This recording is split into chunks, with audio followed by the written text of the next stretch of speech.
ஒரு மகிழ்ச்சியான செய்தி. இதயம் நல்லெண்ணெயின் விலை லிட்டருக்கு ரூபாய் 105 குறைஞ்சிருக்கு. செப்டம்பர் 2023ல 1 லிட்டர் இதயம் நல்லெண்ணெயின் அதிகபட்ச விலை ரூபாய் 503. ஆனா இப்ப 1 லிட்டர் இதயம் நல்லெண்ணெயின் விலை ரூபாய் 398 மட்டும்தான் தமிழ்நாட்டுல. அப்ப இனிமே எல்லாரும் இதயம் நல்லெண்ணெய் வாங்கலாம் இல்ல? திருப்பதி தேவஸ்தானத்தின் அறங்காவலர் குழு கூட்டம் திருமலையில் நடந்தது. குழு தலைவர் PR நாயுடு தலைமையில் நடந்த கூட்டத்தில் தேவஸ்தானத்திற்கு வரும் வருவாய், ஊழியர்களுக்கான சம்பளம், இதர செலவுகள் குறித்து ஆலோசிக்கப்பட்டது.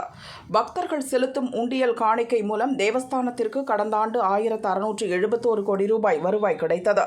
அது இந்த ஆண்டு 1729 கோடி ரூபாயாக இருக்கும் என எதிர்பார்க்கப்படுகிறது.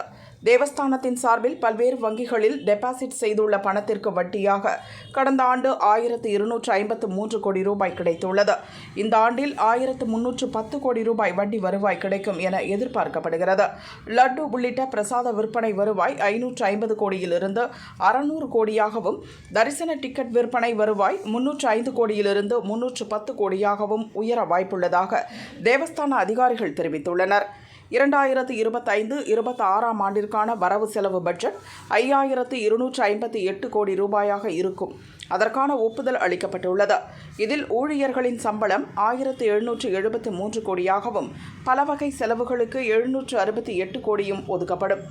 800 கோடி ரூபாய் டெபாசிட் செய்யப்படும் எனவும் தேவஸ்தான அதிகாரிகள் கூறினர்.